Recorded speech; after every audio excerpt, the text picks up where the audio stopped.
വേനൽ ചൂട് കൂടിയതോടെ ഏലയ്ക്ക ഉൽപാദനം കുറഞ്ഞെങ്കിലും വില ഉയരാത്തത് ആശങ്ക സൃഷ്ടിക്കുന്നു.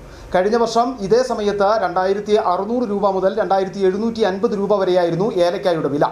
ഇപ്പോൾ 2200 മുതൽ 2350 വരെയാണ് ശരാശരി ലഭിക്കുന്ന വില. മഴക്കാലമെത്തി ഉൽപാദനം വർദ്ധിക്കുന്നതോടെ വില ഇനിയും ഇടിയുമോ എന്ന ആശങ്കയിലാണ് കർഷകർ.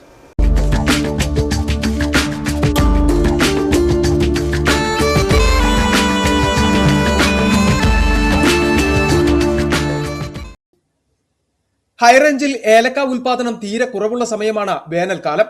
വേനൽ ചൂട് കൂടിയതോടെ ഏലക്ക ഉൽപാദനം കുറഞ്ഞെങ്കിലും വില ഉയരാത്തതാണ് കർഷകരിൽ ആശങ്കയായി മാറിയിട്ടുള്ളത്. കഴിഞ്ഞ വർഷം ഇതേ സമയത്ത് 2600 മുതൽ 2750 രൂപ വരെയായിരുന്നു ഏലക്ക വില. ഇപ്പോൾ അത് 2200 മുതൽ 2350 രൂപ വരെയാണ്. 2025 ജനുവരിയിൽ ഏലം വില 3000 കടന്നിരുന്നു. എന്നാൽ ഇതിനുശേഷം വിലയിൽ കാര്യമായ വർധനവ് ഉണ്ടായിട്ടില്ല.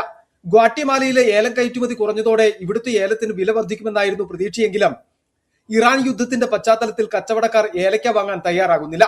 ലേല കേന്ദ്രങ്ങളിൽ പതിയുന്ന ഏലക്കായുടെ അളവിൽ കാര്യമായ കുറവുണ്ടെങ്കിലും വില വർദ്ധിക്കാത്തതിനു കാരണം വാങ്ങാൻ ആളില്ലാത്തതാണെന്ന് കർഷകർ പറയുന്നു. കേന്ദ്രങ്ങളിലെത്തുന്ന കച്ചവടക്കാരുടെ എണ്ണം നാമമാത്രമായി. വേനൽ ചൂട് ഏറിയതോടെ ഹൈറേഞ്ചിലെ തോട്ടങ്ങളിൽ ഏലച്ചെടികൾ ഉണങ്ങി വീഴുന്നത് ഒഴിവാക്കുവാൻ കർഷകർ കഠിന പ്രയത്നത്തിലാണ്.